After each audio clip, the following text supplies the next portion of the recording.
Asisten pelatih timnas Indonesia Nova Arianto menyebut Sintayong tidak peduli dengan perkataan komentator Tommy Welly alias Bung Toel. Dalam beberapa kesempatan, Bung Toel kerap mengungkapkan kritikannya kepada Sintayong selama menangani timnas Indonesia. Banyak orang menilai bahwa yang disampaikan Bung Toel ke Sintayong lebih kritik secara pribadi, bukan pekerjaannya sebagai pelatih timnas Indonesia.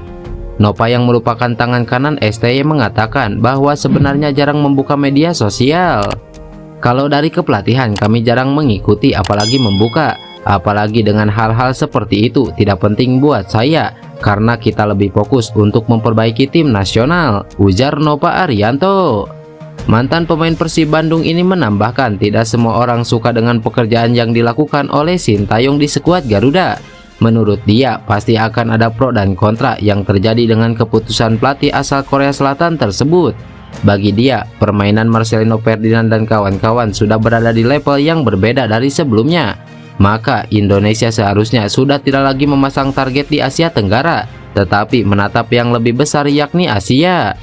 Tim kepelatihan tim nasional, lanjut Nova, sebenarnya sangat terbuka dengan kritik yang diberikan oleh siapapun. Pasalnya dia menyebut bahwa masukan dan kritik tujuannya adalah sama agar tim nasional Indonesia bisa menjadi lebih baik lagi. Mungkin caranya Bung Toel, Bung Yuke, caranya Om Anjas mungkin punya cara berbeda-beda. Tetapi saya yakin semua punya tujuan yang sama dan lebih baik kita mendukung tim nasional bisa lebih berprestasi ke depannya, ujar Nova Arianto. Pemain keturunan Indonesia Inggris yakni Jack Brown akhirnya kembali merumput usai absen lama akibat cedera parah. Jack Brown akhirnya mengakhiri penantian panjangnya untuk kembali bermain sepak bola. Seperti diketahui, Jack sudah cukup lama menghilang dari belantika sepak bola tanah air. Hal itu dikarenakan dirinya menderita cedera ACL. Ia menderita cedera tersebut pada awal 2022 silam. Akibatnya Jack harus menepi dari lapangan hijau selama 1,5 tahun. Kini cedera yang dialami penggawa Persita Tangerang itu sudah pulih sepenuhnya. Bahkan Jack sudah merumput lagi bersama pasukan pendekar Cisadane. Ia tampil dalam laga pekan ke-25 Liga 1 antara Persita melawan Persebaya Surabaya. Meski begitu, laga tersebut jelas meningkatkan motivasi Jack Brown.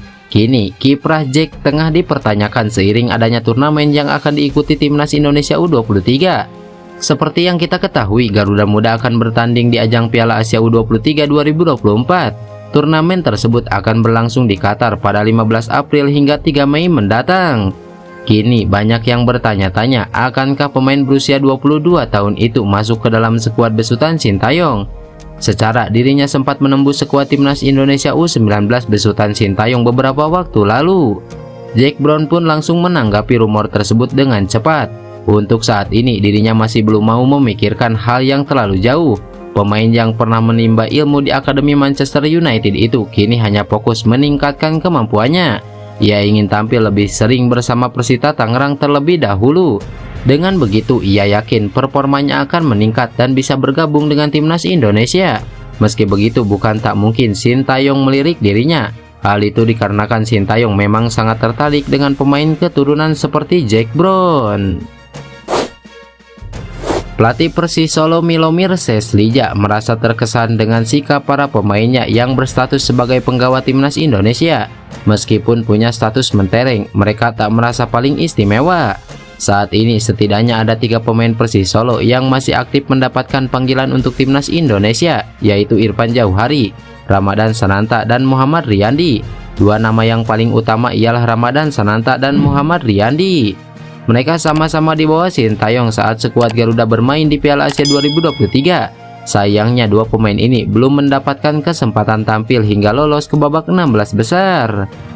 Ketiga pemain ini memang cukup sering meninggalkan skuad Laskar Samber Nyawa untuk memenuhi panggilan tim nasional.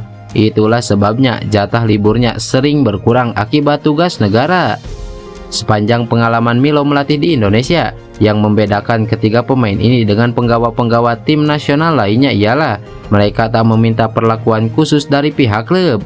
Selain itu, pelatih asal Bosnia itu juga merasa senang dengan sikap profesional para pemain ini. Meski jatah liburnya berkurang akibat tim nasional, mereka tak menuntut tambahan hari libur. Milo mengatakan semua pemain punya kesempatan yang sama untuk bermain. Namun saat ketiga nama ini tak mendapatkan menit bermain, mereka sama sekali tak memprotes kebijakan pelatih. Hal inilah yang membuat Milo merasa terkesan dengan ketiga nama itu. Mereka juga tidak pernah komplain mengapa tidak dimainkan dan lain-lain. Jadi menurut saya, tiga pemain itu merupakan pemain profesional yang bekerja dengan baik, ujar Milomir Seslija. Satu striker timnas Indonesia U23, Irfan Jauhari, masih harus menunggu tes untuk bebas dari cedera. Striker Persis Solo Irfan Jauhari bisa menjadi tambahan amunisi timnas Indonesia U23 di Piala Asia U23 2024. Namun, pemain berusia 22 tahun itu masih harus menjalani tes terlebih dahulu untuk dinyatakan bebas dari cedera. Irfan Jauhari memang mengalami cedera ACL sejak Agustus 2023 saat membela timnas Indonesia U23 di Piala AFF U23 2023.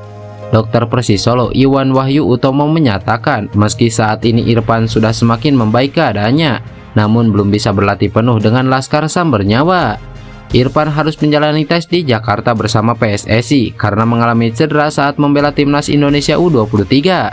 Bila hasil bagus, maka Irfan Jauhari bisa jadi tambahan kekuatan buat timnas Indonesia U23. Namun belum diketahui apakah Persis Solo melepasnya atau tidak. Manchester United tampaknya tertarik mendatangkan gelandang keturunan Indonesia yang bermain untuk AC Milan, yaitu Tijani Raiders sebagai pengganti Casemiro jika memutuskan untuk hengkang. Namun jika Manchester United ingin mendatangkan pemain berdarah Indonesia itu, AC Milan mematok harga sekitar 60 juta euro atau setara dengan 1 triliun. Pasalnya, Tijani Raiders masih memiliki kontrak jangka panjang dengan AC Milan hingga 2028. Meskipun begitu, bagi Manchester United tampaknya tidak akan keberatan untuk mengeluarkan dana sebesar itu. Pasalnya ia masih berusia 25 tahun. Selain itu juga Tijani Raiders merupakan pemain yang serba bisa. Ia cukup bermain dengan baik di posisi sebagai gelandang bertahan ataupun gelandang serang tengah. Hal tersebutlah yang membuat pelatih Manchester United tertarik mendatangkan pemain timnas Belanda itu dari AC Milan. Erik ten Hag, pelatih Manchester United itu bahkan menuturkan akan menduetkan Kobbie Mainoo di lini tengah. Namun tidak hanya Manchester United yang menginginkan jasa Tijani Raiders, klub asal Ligue 1 yaitu PSG juga menginginkan mantan pemain AZ Alkmaar tersebut. Winger Persik Kediri Irfan Bahdim mengakui Altaf Indi Arizki harusnya masuk radar timnas Indonesia. Altaf menunjukkan kelasnya saat duel Persis Solo melawan Persik Kediri pada Sabtu kemarin. Bermain di menit pertama, dia sukses menjawab dengan 1 gol dan 1 assist di laga tersebut. Menariknya, Irfan Bahdim merupakan senior Al-Hab saat keduanya berada di Persis Solo. Menurut Irfan Bahdim, kekalahan atas Persis Solo bisa segera dia lupakan. Pasalnya, Altaf Indi tampil apik dan cukup mendapatkan sorotan di laga tersebut. Dia juga langsung memberikan pujian pasca laga tersebut. Setelah pertandingan saya berbicara dengan dia Altaf. Walaupun saya kalah, saya tetap senang melihat proses dia, ujar Irfan Bahdim.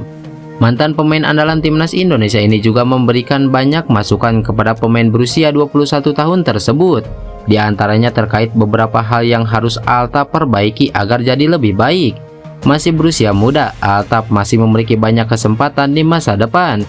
Penampilan winger muda Persis di laga ini juga jadi bukti bahwa dia sudah berkembang. Bahdim melanjutkan, kesempatan di timnas Indonesia masih terbuka untuk Altaf. Syaratnya dia harus terus belajar dan membuktikan diri saat berada di lapangan. Nantinya bermain di skuad Garuda tinggal menunggu waktu saja. Saya senang walaupun kalah, tapi di masa depan semoga dia lebih baik dan masuk timnas Indonesia, ujar Irfan Bahdim. Pelatih timnas Indonesia Sintayong akan tinggal di Belanda selama 2 pekan untuk memantau pemain keturunan. Hal itu dilakukan untuk melihat langsung perkembangan pemain keturunan demi memperkuat timnas Indonesia. Kepada media Korea Selatan, Never, Sintayong mengungkapkan niatnya untuk menggunakan banyak pemain keturunan di timnas Indonesia pada masa depan. Karenanya juru taktik yang akrab disapa STY itu berencana untuk segera melakukan perjalanan ke Belanda dan tinggal di sana selama 2 pekan. Selama di negeri kincir angin itu, Sintayong akan mencari pemain ras campuran atau berdarah Indonesia kelahiran Eropa yang dapat dinaturalisasi menjadi warga negara Indonesia. Nantinya mereka diproyeksikan untuk memperkuat timnas Indonesia. Saya berencana untuk segera berangkat ke Belanda dan tinggal selama sekitar 2 minggu untuk memeriksa kondisi mereka pemain keturunan, pemain ras campuran sekali lagi, ujar Sintayong. Lebih lanjut, Sintayong menyatakan akan terus mempersolid skuad timnas Indonesia melalui program naturalisasi untuk masa depan. Kali ini calon pemain naturalisasi timnas Indonesia yang dia pantau di Belanda itu merupakan para pemain muda.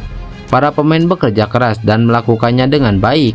Mereka adalah pemain muda, jadi saya melihat masa depan yang cerah. Ini bukan pemain-pemain yang tidak ada darahnya, tapi pemain-pemain yang berdarah Indonesia, ujar Sintayong.